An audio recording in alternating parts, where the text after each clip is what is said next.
प्रभुଙ୍କ महानामर धन्यवाद हो। आज वीडियो रे किसी विषय कहवा पूर्व प्रत्येक मोर आंतरिक नमस्कार।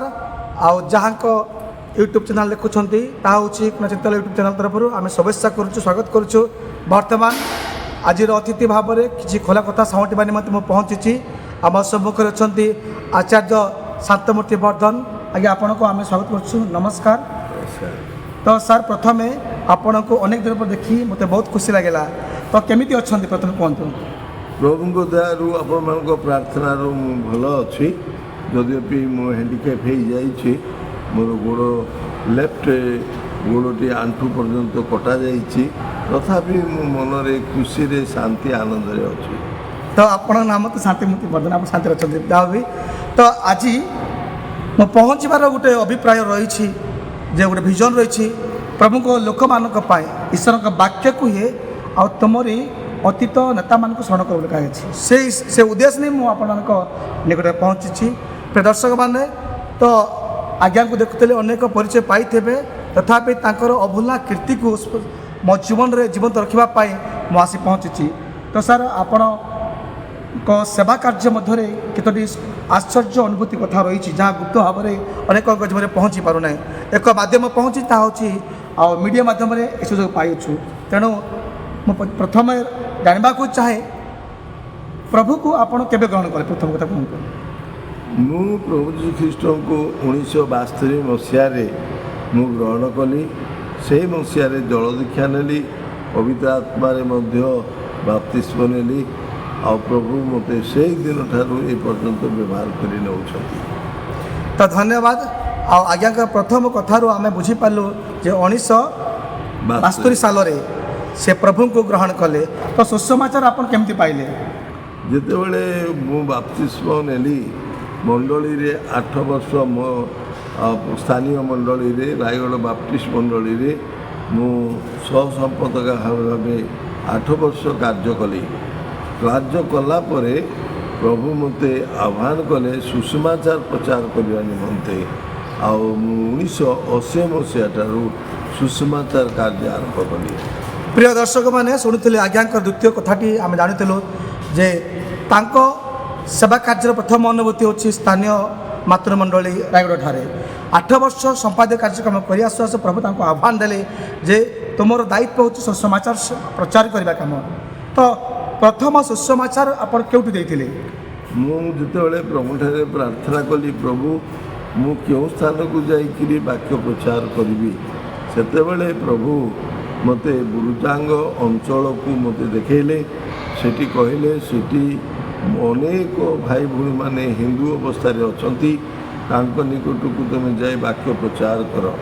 तेबे मु केबे भी जानी नहीं से अंचल रे केते हिंदू गाँ अच्छी से ना भी शुणी नी किंतु मु प्रथम रे पहुँचली सोरड़ा ग्राम को पहुँचली। तो प्रथम जिते बड़े आपण को प्रभु को निर्देश क्रम जो सुंदर प्रभु मन देले आपन को प्रेम कर डाकिले तो प्रथम सोरड़ा समाज को गले। तो सेते बेले कौन सी भाई भौणी प्रभु को ग्रहण करथिले ना नहीं से समय गोटे मात्र माँ से ख्रीस्टियान गुरुजांगरू आसी कैथलिक ख्रीस्टियान से थिले निरंजनी राउल आ से प्रभु को ग्रहण करथिले आ स्वामी मध्य ग्रहण करथिले ता व्यतीत आर अन्य कहीं हेले ग्रहण करनथिले। ग्राम में कौन सी भाई भौणी माने प्रभु जीशु को विश्वास करनथिले ग्रहण करुनथिले। से माने हिंदू लोक मैंने जेपरी भाव पूजा विधि धर्म करती धूपकाठी जलाती से कार्य व्यस्त रोते। तो प्रिय वर्धन महाशय जिते बड़े आपन सोरडास गाँ को गले तो प्रथम आपण मानक परिश्रम अनुभूति आरंभ कले जे जिते बड़े सुसमाचार देवा निमंते प्रथम आह्वान दर्शन रे बा इंगित मध्य आपण पहुँचले सोरडास समाज रे। तो सही परिवार जहाँ को नाम आपण नेले निरंजनी रावल तो वर्तमान से आउ से बुर्जांग ग्रामर भौणी आसी सोरडा ग्राम जिते बड़े वैवाहिक कार्यक्रम है घर कि प्रकार था प्रथम से क्यों अवस्था थे कौ धर्म से प्रथम थे ମୁଁ ଯେତେବେଳେ ମୁଁ ପହଞ୍ଚିଲି ସେ ଗୋଟେ ଖ୍ରୀଷ୍ଟିଆନ ପରିବାର ଅଛନ୍ତି ବୋଲି ମୁଁ ଜାଣିନଥିଲି आज्ञा କିନ୍ତୁ ପ୍ରଭୁଙ୍କ ନିର୍ଦ୍ଦେଶରେ ଗାଁର ମଝିରେ ଠିଆ ହୋଇ ସାହିର ଖ୍ରୀଷ୍ଟିଆନ ସାହି ବର୍ତ୍ତମାନ ଖ୍ରୀଷ୍ଟିଆନ ସାହି ସେତେବେଳେ ହରିଜନ ସାହି କହୁଥିଲେ आज्ञा ସେ ହରିଜନ ସାହିର ମଧ୍ୟରେ ଠିଆ ହୋଇ ମୁଁ ଉଚ୍ଚସ୍ୱରେ ପ୍ରାର୍ଥନା କରି ଗୀତ ଗାଇ ବାଇବେଲ ପଢ଼ି ପ୍ରଚାର କରୁଥିଲି ଆଉ ସେହି ସମୟରେ ଅନେକ ଭାଇ ଭଉଣୀ ହିନ୍ଦୁ ଭାଇ ଭଉଣୀମାନେ ମୋତେ ବିଭିନ୍ନ ଭାଷାରେ ଭର୍ତ୍ସନା କରୁଥିଲେ ଗାଳି କରୁଥିଲେ କଟୁ କଥା କହୁଥିଲେ। କଟୁ କଥା କହୁଥିଲେ ତାଙ୍କ ଗ୍ରାମକୁ ନ ଯିବା ପାଇଁ ମୋତେ ବହୁତ ଭାବେ ପ୍ରତିରୋଧ କରୁଥିଲେ ସେହି ସମୟରେ ହଠାତ୍ ଦିନେ ସେ ନିରଞ୍ଜନୀ ରାଉଳ ମା ମୋତେ ଡାକିଲେ ଆଜ୍ଞା ଆସନ୍ତୁ ଆମର ଘରେ ଟିକେ ପଦେ ପ୍ରାର୍ଥନା କରି ଯାଆନ୍ତୁ ଆଉ ଏଇ କଥା ଯେତେବେଳେ କହିଲେ ମୁଁ ବହୁତ ଖୁସିର ଆନନ୍ଦର ସହିତ ତାଙ୍କ ଘରକୁ ଗଲି ଆଉ ସେଇଠାରେ ବସି ପ୍ରାର୍ଥନା କଲି ସେହି ସମୟରେ ତାଙ୍କର ଅତି ଛୋଟ ଘର ଥିଲା आज्ञा ଆଉ କହିବାକୁ ଗଲେ 8ଟି ଖୁଣ୍ଟିରେ ଗୋଟେ କୁଡ଼ିଆ କରିଥିଲେ आज्ञा ଆଉ ସେଇ କୁଡ଼ିଆ ଘରେ ସ୍ୱାମୀ ସ୍ତ୍ରୀ ଆଉ ଗୋଟେ ଝିଅକୁ ପୋଷିଥିଲେ ଆଉ ସେ 3 ଜଣ ମାତ୍ର ରହୁଥିଲେ ଆଉ ସେ ବାରଣ୍ଡାରେ ମୁଁ ବସିକରି ପ୍ରଭୁଙ୍କ ବାକ୍ୟ ସେମାନଙ୍କୁ କହୁଥିଲି ଏବଂ ସେ ଘରେ ସ୍ୱାମୀ ସ୍ତ୍ରୀ ଶୋଉଥିଲେ ବାରିପଟ ସେମାନେ ରୋଷେଇବାସ କରୁଥିଲେ तो आउ थे मुझे जाना चाहे प्रिय वर्धन महाशय अनेक दर्शक बंधु मैंने शुणुते जे निश्चित भाव में सेवा कार्यर प्रथम दिवस अनुभूति कथा कहते तो मुझे शुणा पारुछि तो से सरड़ा हरिजन साई जो परिचय थिला तो आपन जो पाद पकेबे आपन कि पचार नी शुणी पार्टी से सत केही मोर वाक्य शुणा इच्छा करुनथिले ସେହି ସମୟରେ କିନ୍ତୁ କେହି ଶୁଣୁ ମୁଁ ବାକ୍ୟ ପ୍ରଚାର କରୁଥିଲି आज्ञा ଗୋଟେ ଦିନ ମୁଁ ସେଠି ରହିବା ପାଇଁ ଗୋଟେ ଯୋଜନା କଲି ଯେ କାହିଁକି ସେ ଭାଇ ଭଉଣୀମାନେ ଦିନ ସାରା ପରିଶ୍ରମ କରନ୍ତି ଆଉ ଦିନରେ ଗଲେ କେହି ଦେଖା ଦିଅନ୍ତି ନାହିଁ ତେଣୁ ସେମାନେ ଯେତେବେଳେ ସନ୍ଧ୍ୟାରେ ଗାଁକୁ ଆସିବେ ସେହି ସନ୍ଧ୍ୟା ସମୟରେ ତାଙ୍କୁ ବାକ୍ୟ କହିବା ପାଇଁ ମୁଁ ଅପେକ୍ଷାରେ ରହୁଥିଲି ଆଉ ସେ ରାତିରେ ବି ବାକ୍ୟ କହୁଥିଲି ଆଉ ସେଇ ଉଦ୍ଦେଶ୍ୟ ନେଇକରି ମୁଁ ରହିବା ପାଇଁ ତାଙ୍କ ଘରେ ତାଙ୍କୁ ଅନୁରୋଧ କରିବାରୁ ସେମାନେ ରହିବା ପାଇଁ ଇଚ୍ଛା କଲେ ଆଉ ସେମାନେ ମୋତେ ଖାଇବା ପାଇଁ ମାଣ୍ଡିଆ ଦେଉଥିଲେ ସେମାନେ ଗରିବ ଥିଲେ ଏବଂ ମକା ଚୁନାକୁ ଘାଣ୍ଟି ମଧ୍ୟ ବେଳେବେଳେ ଦେଉଥିଲେ ଦିନକରେ ଆଉ ଯେତେବେଳେ ମୁଁ ରାତି ସାରା ସେ ଗାଁ ପାଇଁ ମୁଁ ନାମ ଧରି ଧରି ଲୋକମାନଙ୍କ ପାଇଁ ପ୍ରାର୍ଥନା କରୁଥିଲି ପ୍ରଭୁ ଏଇ ଲୋକମାନେ ଯିବେ ସ୍ୱର୍ଗକୁ ଯିବେ ଏମାନେ ନରକକୁ ଯିବା ରାସ୍ତାରେ ଅଛନ୍ତି ଏତେ ପରିବାର କି ପ୍ରଭୁ ନରକକୁ ଯିବେ ତୁମେ ରକ୍ଷା କର ଏମାନଙ୍କ ପାପ କ୍ଷମା କର ତୁମକୁ ଫେରେଇ ଆଣ ବୋଲି ଯେତେବେଳେ ମୁଁ କାନ୍ଦି କାନ୍ଦି ପ୍ରାର୍ଥନା କରୁଥିଲି ସେହି ସମୟରେ ଆଉ ଜଣେ ଭାଇ ବାହାନ୍ତିଆ ସମୟରେ ଆଉ ରାମା ରାଉର ବଡ଼ ଭାଇ ସେ ଆସିଲେ ମୋ ପାଖରେ ବସିଲେ ସେ ମୋତେ କହିଲେ ଭାଇନା ମୁଁ ଖ୍ରୀଷ୍ଟିଆନ ହେଇଯିବି ମୁଁ ଭାବିଲି କେହି ତ ବାକ୍ୟ ଶୁଣିବାକୁ ଆସୁନାହାନ୍ତି ତାଙ୍କ ପରିବାର ବ୍ୟତୀତ ମୁଁ ଏ ଲୋକଟା କ'ଣ ସରଳରେ କହୁଛି ନା କୃତ୍ରିମରେ କହୁଛି ଭାବି କ'ଣ ପାଇଁ ଏ କଥା କହୁଛୁ ବୋଲି ମୁଁ କହିଲି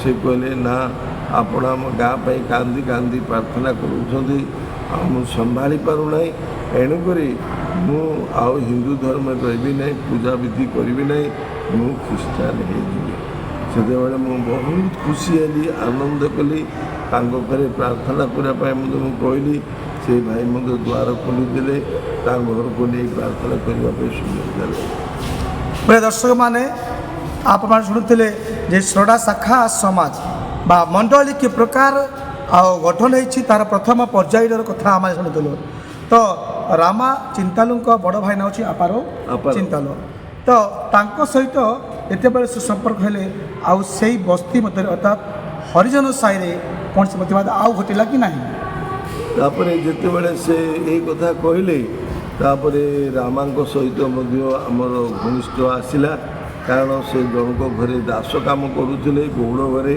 आ गौड़ घरे दास काम करी तांकर झील को बह करते चोरी करी नहीं ଆଉ ଚୋରା ପ୍ରେମରେ ପଡ଼ିଥିଲେ କିନ୍ତୁ ସେଇମାନେ ଆଉ ତାଙ୍କର କୌଣସି ବିଷୟରେ ତାଙ୍କର ଶାଶୁ ଶ୍ୱଶୁର ଦାୟିତ୍ୱ ନେଇଥିଲେ କିନ୍ତୁ ସେ ସେ ଝିଅ ଯେତେବେଳେ ଗର୍ଭବତୀ ହେଲା ଗୋଟେ ଛୁଆ ଜନ୍ମ କଲା ଆଉ ସେହି ସମୟରେ ସେ ଏମିତି ଗୋଟେ ବର୍ଷା ଋତୁରେ ସେ ଜନ୍ମ କଲା ଆଉ ଯେତେବେଳେ ଆମେ ପ୍ରଚାର କରିବା ପାଇଁ ଗଲୁ ଦେଖିଲୁ ଯେ ଘରଟି ଛଣ ଛପର ହେଇକରି ପୁରୁଣା ଛଣ ଛପର ଘର ଗଳି ଯାଉଛି କାନ୍ଥ ଗଳି ଯାଉଛି ଏଇ ଛୁଆକୁ ଧରିକରି ସେ ଗୋଟେ ବାରଣ୍ଡାର ଗୋଟେ କୋଣରେ ଜାକି ହେଇକରି ସେ ବସିଥିଲା ଏ କରୁଣ ଦୃଶ୍ୟ ଦେଖି ଆମେ କାନ୍ଦି ପକାଇଲୁ ଆଉ ସେମାନଙ୍କୁ ଗାଁକୁ ଆସି କେତେ ଶାଢ଼ୀ କେତେ ଲୁଗାପଟା ନେଇ କେତେ ଟଙ୍କା ତାଙ୍କ ହାତରେ ଦେଲୁ ଏବଂ ତାଙ୍କର ପିଲାର ଦାୟିତ୍ୱ ନେବା ପାଇଁ ମାଆର ଦାୟିତ୍ୱ ନେବା ପାଇଁ ଚାଉଳ କିଣିବା ପାଇଁ କିଛି ପଇସା ଦେଲୁ ତାପରେ ସେମାନେ ଗୋଟେ କୃତଜ୍ଞ ହେଇଗଲେ ଯେ ଆମକୁ ଏ ହିନ୍ଦୁ ସମାଜରେ ବୋଧେ ଥିଲୁ ସେ କେହି ଆମ ପାଇଁ ମନୋଯୋଗୀ ନଥିଲେ କିନ୍ତୁ ଏ ବର୍ଦ୍ଧନ ଆଜ୍ଞା ଆମକୁ ଏତେ ମନୋଯୋଗୀ ହେଉଛନ୍ତି ବୋଲି ସେମାନେ ସପରିବାର ଯୀଶୁଙ୍କୁ ବିଶ୍ୱାସ କଲେ ଗ୍ରହଣ କଲେ ତାର ମା ତାର ଦିଦି ପୁଣି ତାର ଗୋଟେ ସାନ ଭାଇ ଥିଲା ଆଉ ସେମାନେ ସପରିବାରରେ ଯୀଶୁଙ୍କୁ ବିଶ୍ୱାସ କରି ଗ୍ରହଣ କଲେ ପ୍ରିୟ ପ୍ରଭୁଙ୍କ ଲୋକମାନେ ବର୍ତ୍ତମାନ ତାଙ୍କ ହୃଦୟରୁ ଯାହା ବିଭିନ୍ନ ଅନୁଭୂତି କଥା ଆମମାନଙ୍କୁ ପ୍ରକାଶ କରୁଥିଲେ ତ ପ୍ରକୃତ ଭାବରେ ସେବା କାର୍ଯ୍ୟରେ ଅନେକ କଷ୍ଟ ଅଛି କ୍ଲେଶ ଅଛି ପରିସ୍ଥିତି ଦେଇ ଗମନ କରିବାକୁ ପଡ଼େ ତ ନିଶ୍ଚିତ ଭାବେ ସେ ସମୟରେ ଆଉ ସୌର ଚିନ୍ତାଲୁ ବୋଲି ଜଣେ ବ୍ୟକ୍ତି ଥିଲେ ଯାହାଙ୍କ ନାମ ହେଉଛି ମାନେ ଆପାର ଚିନ୍ତାଲୁଙ୍କ ବାପା ସେ ଆପଣଙ୍କୁ ଗୋବର ପାଣି ମଧ୍ୟ କ'ଣ ଏମିତି ଫିଙ୍ଗିଥିଲେ ନା ବୋଲି ଯାହା ମୁଁ ଶୁଣିପାରୁଛି କିନ୍ତୁ ସତମିତ ମୁଁ ଜାଣେ ନାହିଁ କିନ୍ତୁ ସେ ସବୁ ଭିତରେ ଆଉ ବର୍ତ୍ତମାନ ଆଉ ପ୍ରଭୁଙ୍କ ସେବା କାର୍ଯ୍ୟ କିପରି କରିହେବ ଆପଣଙ୍କ ଅନୁଭୂତିରୁ ବର୍ତ୍ତମାନ ପିଢ଼ି ପାଇଁ କେଉଁ ପରିସ୍ଥିତି ଦେଇ କାର୍ଯ୍ୟ କଲେ ପ୍ରଭୁଙ୍କ ସୁସମାଚାର ପହଞ୍ଚିବ ମଣ୍ଡଳ ଗଠନ ହୋଇପାରିବ ମଣ୍ଡଳ ଗଠନ ନିମନ୍ତେ କ'ଣ ପଦକ୍ଷେପ ନେଲେ ହେବ ବର୍ତ୍ତମାନ ପିଢ଼ି ପାଇଁ ଆପଣ କୁହନ୍ତୁ ଦେଖନ୍ତୁ ମୁଁ ଯେତେବେଳେ ସେଇ ଗ୍ରାମରେ ସୁସମାଚାର ପ୍ରଚାର କଲି ଯେଉଁ ଭାଇ ଗୋବର ପାଣି ସୌରା ଚିନ୍ତା ବୋଳିକିରି ଫିଙ୍ଗିଲେ ସେ ତାଙ୍କର ଗୋଟେ ହିନ୍ଦୁ ଧାରାରେ ରହିଛି ଯେ କୌଣସି ଲୋକ ଯଦି ଖ୍ରୀଷ୍ଟିଆନ ଲୋକ ତାଙ୍କ ଦାଣ୍ଡରେ ପାଦ ଦେଲେ ଅଶୁଚ ହେଇଯାଉଛି ବୋଲି ଗୋବର ପାଣି ସେମାନେ ପକାଉଥିଲେ ଆଉ ଏଇ ଉଦ୍ଦେଶ୍ୟରେ ମୋ ଉପରେ ବି ପକାଇଲା ତଳେ ବି ପଡ଼ିଲା ତେବେ ସେଇଟାକୁ ଆମେ କିଛି ବଡ଼ ମନେ ମୁଁ କଲି ନାହିଁ ତଥାପି ମୁଁ ପ୍ରଚାର କାର୍ଯ୍ୟ ଯେହେତୁ ଗୋଟେ ଦୁଇଟା ପରିବାର ଯେତେବେଳେ ପାଇଲି ସେତେବେଳେ ମୁଁ ଖୁସି ହେଇ ବାରମ୍ବାର ସେ ଗ୍ରାମକୁ ଯାଇ ମୁଁ ରବିବାର ଦିନ ଉପାସନା ବି ଆରମ୍ଭ କରିଦେଲି ସେହି ସମୟରେ ଯୌନ ଚିନ୍ତାଲୁ ବୋଲି ଆଉ ଗୋଟେ ପରିବାର ତାଙ୍କେ ଥିଲେ ତାଙ୍କେ ବହୁତ ଭାରି ଗରିବ ଲୋକ ଆଉ ସେମାନଙ୍କୁ ମୁଁ ଚିନ୍ତା କଲି ସପରିବାରରେ ଝାରସୁଗୁଡ଼ା ଆଉ ସ୍ୱର୍ଗୀୟ ସ୍ଥାନକୁ ଯେଉଁଠି ବାଇବେଲ ଟ୍ରେନିଂ ହେଉଥିଲା ସେ ସ୍ଥାନକୁ ରୋଷେଇ କରିବା ପାଇଁ ମୁଁ ସପରିବାରକୁ ନେଲି ଆଉ ନେବାରୁ ତାଙ୍କର ଆର୍ଥିକ ପରିସ୍ଥିତି ବଦଳି ଯାଇଥିଲା ଆଉ ଏହି କାର୍ଯ୍ୟଟି ଗାଁ ସାରା ଲୋକମାନେ ଦେଖିଲେ ଜାଣିଲେ ଯେ ପ୍ରକୃତରେ ଏ ବ୍ୟକ୍ତିଟି ଆମର ହିତ ପାଇଁ ମଙ୍ଗଳ ପାଇଁ କାର୍ଯ୍ୟ କରୁଛନ୍ତି ତେବେ ଆମର ଆତ୍ମା ପାଇଁ ଚିନ୍ତା କରୁଛନ୍ତି ଆମେ ପ୍ରଭୁଙ୍କର କାର୍ଯ୍ୟ ସମସ୍ତେ ବିଶ୍ୱାସ କରିବା ବୋଲି ତାପରେ ଚିନ୍ତାଲୁ ଜନ ଚିନ୍ତାରୁ ଯେ ବର୍ତ୍ତମାନ ପ୍ରଭୁ କୋଳକୁ ଚାଲି ଯାଇଛନ୍ତି ଆଉ ସେ ପରିବାର ଯୀଶୁଙ୍କୁ ବିଶ୍ୱାସ କରି ଗ୍ରହଣ କଲେ ଏବଂ ତା ଦେଖି ଅନ୍ୟମାନେ ସେମାନେ ସେଇ ରବିବାର ଦିନ ଉପାସନାରେ ଆଉ ଅନ୍ୟ ଦିନ ଯେଉଁ ଦିନ ମୁଁ ରହୁଥିଲି ତାଙ୍କ ଗାଁରେ ହୁଏତ ମଙ୍ଗଳବାର ଦିନ ରାତି ରହୁଥିଲି ଏ ମଙ୍ଗଳବାର ରାତିରେ ସମସ୍ତେ ପ୍ରାର୍ଥନାରେ ଧୀରେ ଧୀରେ ଆସି ଯୋଗ ଦେବା ପାଇଁ ଚେଷ୍ଟା କଲେ ତାପରେ ଆଉ ସେଠାରେ ସୁସମାଚାର କାର୍ଯ୍ୟ ଅଧିକ ପରିମାଣରେ ହେଲା ପିଲାମାନଙ୍କୁ ଛବି ଦେଖେଇକିରି ପ୍ରଭୁଙ୍କ ବାକ୍ୟ କହିଲି ଅନେକ ଶିକ୍ଷା ଦେଲି ବାଇବେଲ ଅଧ୍ୟୟନ କଲି ବର୍ତ୍ତମାନ ପିଢ଼ିରେ ସେଇ ଜାଗାମାନଙ୍କରେ କାର୍ଯ୍ୟ କରିବା ପାଇଁ ହେଲେ ଯଦି ବି ତାଙ୍କର ଗୋଟେ ଚିନ୍ତାଧାରା ଗୋଟେ ଆର୍ଥିକ ପରିସ୍ଥିତି ଦୁର୍ବଳ ଥିବା ସକାଶୁ ସେମାନେ ଖୋଲା ଭାବେ କେତେ ଗ୍ରହଣ କରୁନାହାନ୍ତି ସେମାନେ ସମୟ ଦେଇପାରୁନାହାନ୍ତି ଯୀଶୁଙ୍କର ବାକ୍ୟ ଶୁଣିବା ନିମନ୍ତେ କିନ୍ତୁ ଆମେ ଯେତେବେଳେ ବାରମ୍ବାର ଯାଇକରି ସେମାନଙ୍କର ସମୟ ଅନୁଯାୟୀ ଯଦି ପ୍ରଭୁଙ୍କର ବାକ୍ୟ କହିବା ଉଦ୍ବୋଧନ କରିବା ବିଧବାମାନଙ୍କୁ ସମ୍ଭାଳିବା ପିତୃହୀନ ମାତୃହୀନମାନଙ୍କର ଅଭାବ ଦୂର କରିବା, ସେମାନଙ୍କୁ ସାହାଯ୍ୟ କରିବା, ତାଙ୍କୁ ରାସ୍ତା ବଞ୍ଚିବାର ରାସ୍ତା ସେମାନଙ୍କୁ ଦେଖାଇବା, ତାହେଲେ ସେମାନେ ଅଧିକ ଶିକ୍ଷିତ ହୋଇପାରିବେ, ଅଧିକ ପ୍ରଭୁଙ୍କ ନିକଟକୁ ଆସିପାରିବେ। ପ୍ରିୟ ଦର୍ଶକ ମଣ୍ଡଳୀ, ନିଶ୍ଚିତ ଭାବରେ ପ୍ରିୟ ଦାସ ଆମମାନଙ୍କୁ ଆଉ ବିଭିନ୍ନ କଥା ଶୁଣୁଥିଲେ। ବର୍ତ୍ତମାନ ମୁଁ ଅଛି ଆଜ୍ଞାଙ୍କ ଆଉ ଏକ ଗିଫ୍ଟ ମଡେଲ ସ୍କୁଲରେ ଅଛି। ବର୍ତ୍ତମାନ ତାହା ହେଉଛି ଆଉ ବର୍ତ୍ତମାନ ବେଳକଣ୍ଠପୁର ଏରିଆରେ ପାଣିପେଟା ଏରିଆରେ ବର୍ତ୍ତମାନ ପ୍ରଭୁଙ୍କ ଦାସ ଅଛନ୍ତି। ତ ବର୍ତ୍ତମାନ ଆଉ ତାଙ୍କ ସ୍କୁଲର ବ୍ୟାକଗ୍ରାଉଣ୍ଡ ବର୍ତ୍ତମାନ ଅଛି। ତ ନିଶ୍ଚିତ ଭାବେ ଆଉ ବର୍ତ୍ତମାନ ଆଜ୍ଞାଙ୍କ ହଷ୍ଟେଲ ବି ସ୍କୁଲ ହଷ୍ଟେଲ ଅଛି। ଆଉ କୌଣସି ପିଲାମାନେ ଯଦି ଇଚ୍ଛା କରୁଛନ୍ତି ଆସିବା ଏହି ସ୍କୁଲରେ ଜଏନିଂ କରିବା ପାଇଁ ପଢ଼ିବା ପାଇଁ ସୁଯୋଗ ଅଛି, କ'ଣ ଅଛି ସାର୍ ପିଲାମାନଙ୍କ ସୁବିଧା କୁହନ୍ତୁ? ପିଲାମାନଙ୍କ ପାଇଁ, ଅନାଥ ପିଲାମାନଙ୍କ ପାଇଁ ଏବଂ ନିତାନ୍ତ ଦରିଦ୍ର ପିଲାମାନଙ୍କ ପାଇଁ, କିମ୍ବା ଯେଉଁ ବାପା ମା ସେମାନେ ପିଲାମାନଙ୍କୁ ଜନ୍ମ ଦେଇକରି ସ୍ତ୍ରୀ ଅନ୍ୟ ପୁରୁଷ ପାଇଁ ପଳେଇ ଯାଇଛି ବା ପୁରୁଷ ଅନ୍ୟ ସ୍ତ୍ରୀକୁ ଧରି ଅନ୍ୟତ୍ର ରହୁଛି, ସେ ନିରୀହ ପିଲାମାନଙ୍କ ପାଇଁ ଆମେ ବିନା ମୂଲ୍ୟରେ ଖାଦ୍ୟ ଦେଇ ପୋଷାକ ଦେଇ ସେମାନଙ୍କୁ ପାଠ ପଢ଼ାଉଛୁ। ତେଣୁ ସେହି ସୁଯୋଗ ଆମ ପାଇଁ ରହିଅଛି। ତେଣୁ ଆପଣମାନେ ଯେଉଁ ମୁହୂର୍ତ୍ତରେ ମଧ୍ୟ ସେମାନେ ସ୍କୁଲ ଜଏନିଂ ସମୟରେ ଫେବୃଆରୀ ମାସରେ ଆଣିକରି ଜଏନ୍ କରିପାରିବେ। ତା ବ୍ୟତୀତ ଆମେ ବିଧବାମାନଙ୍କୁ ମଧ୍ୟ ଶାଢ଼ୀ ଦେଉଛୁ। ଆଉ ଏପରି ଯଦି ଆମେ ଠିକଣା ପାଉ ସେମାନଙ୍କୁ ଶାଢ଼ୀ ମଧ୍ୟ ଆମେ ଖୁସିରେ ପ୍ରଦାନ କରିବୁ। ଈଶ୍ୱରଙ୍କ ବାକ୍ୟ କୁହେ ଯେ ଅନାଥ ବିଧବାମାନଙ୍କୁ ଶଙ୍ଖୁଳିବା ଈଶ୍ୱରଙ୍କ ପରମ ସନ୍ତୋଷ। ତେଣୁ ନିଶ୍ଚିତ ଭାବେ ଆଉ ପ୍ରକୃତ ସେବକଙ୍କ ଜୀବନରେ ଏହି ସ୍ୱଭାବ, ଏହି ଭାବ, ଏହି ଅନ୍ତର ହୃଦୟ ରହିବା ଆବଶ୍ୟକ ରହିଛି, ଯାହାକି ଆଜି ମୁଁ ଦେଖିବାକୁ ପାରୁଛି, ଅନୁଭବ କରିପାରୁଛି। ଆଉ ସମ୍ମାନନୀୟ ଆଚାର୍ଯ୍ୟ ବର୍ଦ୍ଧନ ମହାଶୟଙ୍କ ଆଉ ତାଙ୍କ ଜୀବନରେ ତାହା ସବୁ ଅକ୍ଷରେ ଅକ୍ଷରେ ପାଳିତ ହୋଇ ଆସିଅଛି। ତେଣୁ ବର୍ତ୍ତମାନ ସେ ଶେଷ ଅବସ୍ଥାରେ ତାଙ୍କ ଦେହ ବି ଭଲ ନାହିଁ, ଆଉ ଗୋଟେ ଗୋଡ଼ ବି ବର୍ତ୍ତମାନ କଟାଯାଇଛି। ଚାଲିବା ବୁଲିବା ବହୁତ କଷ୍ଟକର ଅଟେ। ତେଣୁ ନିଶ୍ଚିତ ଭାବେ ମୁଁ ଅନୁରୋଧ କରିବି ଦର୍ଶକ ମଣ୍ଡଳୀ ଯେ ଆଜ୍ଞାଙ୍କ ବିଶେଷ କରି ଆଜ୍ଞାଙ୍କ ପାଇଁ ପ୍ରାର୍ଥନା ରଖିବେ ମଧ୍ୟ। ଆଜ୍ଞାଙ୍କ ଗିଫ୍ଟ ମଡେଲ ସ୍କୁଲ ଆଉ ଯେପରି ପ୍ରତ୍ୟେକ ଦିନହୀନ ଅବସ୍ଥା ପିଲାମାନଙ୍କ ପାଇଁ, ଅନାଥ ପିତୃହୀନ ପିଲାମାନଙ୍କ ପାଇଁ ଯେପରି ସେମାନେ ସେବା ଜୀବନ ପାଇଁ ଆହ୍ୱାନ ପାଇଛନ୍ତି, ସେବା କରିପାରିବେ, ଏଥିପାଇଁ ନିତ୍ୟ ପ୍ରାର୍ଥନା କରିବେ।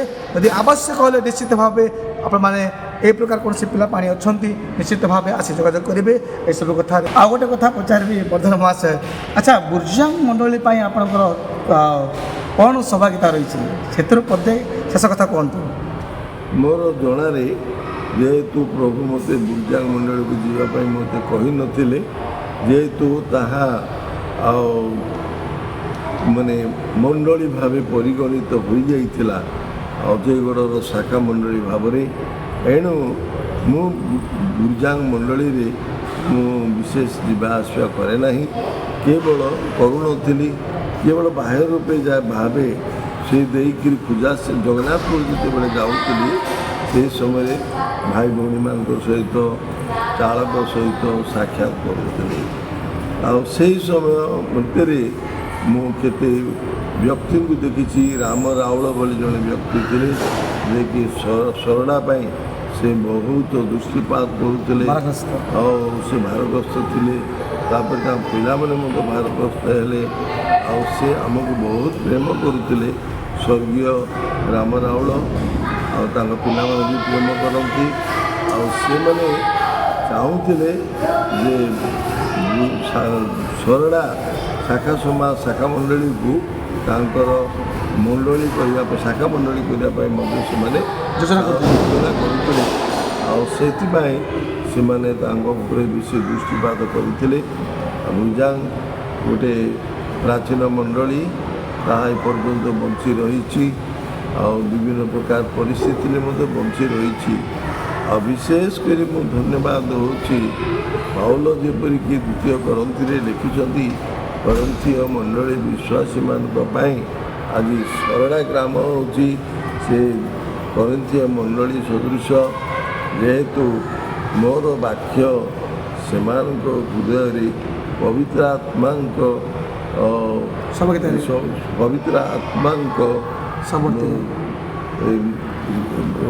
ମୁନରେ ପବିତ୍ର ଆତ୍ମା, ଯେମିତିକି ଆମେ ଗୋଟେ ପତ୍ର ଲେଖୁଛୁ କାଳିରେ, ସେହିପରି ପବିତ୍ର ଆତ୍ମାଙ୍କ କାଳିରେ ସେ ଲିଖିତ ହୋଇଅଛି। ତେଣୁକରି ସେମାନେ ମୋତେ ଯେଉଁ ସ୍ମରଣ ରଖିଛନ୍ତି ଏଥିପାଇଁ ଧନ୍ୟବାଦ ଦେଉଅଛି। ପ୍ରଭୁ ସରଳା ମଣ୍ଡଳୀକୁ ପ୍ରଚୁର ଆଶୀର୍ବାଦ କରନ୍ତୁ। ନିତ୍ୟ ପ୍ରାର୍ଥନାରେ ସେହି ଗ୍ରାମ ପାଇଁ କରୁଛି। ଆଉ ପ୍ରଭୁ ସେମାନେ ମଙ୍ଗଳ କରନ୍ତୁ। ସେ ପିଲାମାନେ ପୁନା ଭାଇ ଯେମିତି ଗୋଟେ ଚାଳକ ହେଲେ ଶାଖାମଣ୍ଡଳୀର ସେହିପରି ଅନେକ ଯୁବା ଯୁବତୀ ଉଠନ୍ତୁ, ପିଲାମାନେ ଉଠନ୍ତୁ, ଗାଁଟା ଶିକ୍ଷିତ ହେଉ, ଆଉ ଆର୍ଥିକ ପରିସ୍ଥିତି ବଦଳି ଯାଉ, ଏହା ମୁଁ ପ୍ରାର୍ଥନା କରୁଛି। ଧନ୍ୟବାଦ। ଧନ୍ୟବାଦ। ଶେଷରେ ପ୍ରିୟ ପ୍ରତ୍ୟେକ ଦର୍ଶକମାନଙ୍କୁ ମୁଁ କହିଥିଲି ଯେ ନିଶ୍ଚିତ ଭାବେ ଆଜ୍ଞାଙ୍କ ସ୍କୁଲ ପାଇଁ ଅଛନ୍ତି, ଆଉ ତାଙ୍କୁ ମଧ୍ୟ ବିଶେଷ ଧନ୍ୟବାଦ ଦେଉଛି। ଆଉ ଯେ ସେ ସୁନ୍ଦର ମନ ପାଇଛନ୍ତି ପ୍ରଭୁଙ୍କ ଲୋକ ନିକଟକୁ ଯାଇ, ଯେଉଁମାନେ ସରଳା ସମାଜ ପାଇଁ ପ୍ରାର୍ଥନା କରିଛନ୍ତି, ବାକ୍ୟ ପ୍ରଚାର କରିଛନ୍ତି, ସାହାଯ୍ୟ କରିଛନ୍ତି, ସେମାନଙ୍କୁ ସ୍ମୃତିରେ ଆଣିବା ପାଇଁ ସେ ଅକ୍ଲାନ୍ତ ପରିଶ୍ରମ କରି ଅର୍ଥ ଖର୍ଚ୍ଚ କରି ସେମାନଙ୍କ ନିକଟକୁ ଯାଇ ଆଉ ଭିଡ଼ିଓ କରିକିରି ସବୁ ବାର୍ତ୍ତା ନେଉଛନ୍ତି। ଆଜି ମୋ ନିକଟକୁ ମଧ୍ୟ ଆସି ବାର୍ତ୍ତା ନେଇଥିବାରୁ ମୁଁ ତାଙ୍କୁ ଧନ୍ୟବାଦ ଦେଉଛି। ପ୍ରଭୁ ତାଙ୍କୁ, ତାଙ୍କ ପରିବାର, ତାଙ୍କ ପିଲାମାନଙ୍କୁ, ତାଙ୍କ ସମାଜକୁ, ଶାଖା ମଣ୍ଡଳୀକୁ ଆଶୀର୍ବାଦ କରନ୍ତୁ। ଧନ୍ୟବାଦ। ସହଯୋଗ କରିବେ। ପ୍ରଭୁ ଏ ସମସ୍ତ ଖୋଲା କଥା ଆଶୀର୍ବାଦ କରନ୍ତୁ କାରଣ ଅନେକ କଥା ଥିଲେ ମଧ୍ୟ ମୋ ସମୟ ସାପେକ୍ଷ ଯୋଗୁଁ ଆଜ୍ଞାଙ୍କୁ ବହୁତ ରିକ୍ୱେଷ୍ଟ କରିକି ମୁଁ ପହଞ୍ଚିଛି। ତେଣୁ ଆପଣ ଆମ ଏଇ ଖୋଲା ମଞ୍ଚକୁ ସମୟ ଦେଇଥିବା ହେତୁ ମୁଁ ଆମ ତରଫରୁ ଅର୍ଥାତ୍ ଚିନ୍ତା ୟୁଟ୍ୟୁବ୍ ଚ୍ୟାନେଲ୍ ତରଫରୁ ଆପଣଙ୍କୁ ଧନ୍ୟବାଦ ଦେଉଛୁ। ରହିଲେ ଆଜ୍ଞା, ନମସ୍କାର। ଧନ୍ୟବାଦ। ଆଜି ମୁଁ ବିଶେଷ ପ୍ରଭୁଙ୍କୁ ଧନ୍ୟବାଦ ଦେବା ସାଙ୍ଗେ ସାଙ୍ଗେ ଆମର କୁନା ଚିନ୍ତାଲୁ